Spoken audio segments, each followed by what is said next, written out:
మోడీ తన పార్లమెంటు నియోజకవర్గం వారణాసికి ఒకరోజు పర్యటనలో బిజీగా ఉన్నారు.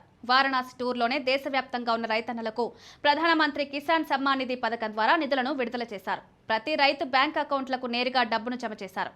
ప్రధానమంత్రి కిసాన్ సమ్మాన్ నిధి 20వ విడత నిధులను విడుదల చేశారు. దీని కింద దేశవ్యాప్తంగా 9.7 కోట్లకు పైగా రైతుల ఖాతాలకు 20,500 కోట్ల రూపాయలు బదిలీ చేయబడ్డాయి. అన్నదాతలకు పెట్టుబడి సాయం అందించే ఆశయంతో కేంద్ర ప్రభుత్వం అమలు చేస్తున్న పీఎం కిసాన్ నిధులు జమయ్యాయి. ఈ పథకం కింద 20 విడత నిధులను మోడీ విడుదల చేశారు. ఉత్తరప్రదేశ్లోని వారణాసిలో జరిగిన ఓ కార్యక్రమంలో పీఎం కిసాన్ సమ్మాన్ నిధి కింద ఈ నిధులు విడుదల చేశారు. 20,000 కోట్లతో 9.7 కోట్ల మంది రైతులకు ప్రయోజనం చేకూరనుంది. రైతులకు ఏడాదిలో ఒక్కో విడత 2,000 చొప్పున 3 విడతల్లో 6,000 రూపాయల సాయం అందించే పీఎం కిసాన్ పథకాన్ని కేంద్రం 2019 ఫిబ్రవరి 24న ప్రారంభించింది.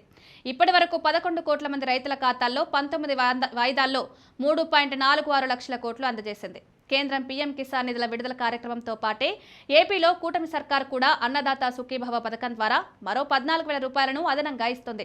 మొత్తం కలిపి 20,000 చొప్పున రైతుల ఖాతాల్లో జమవుతున్నాయి.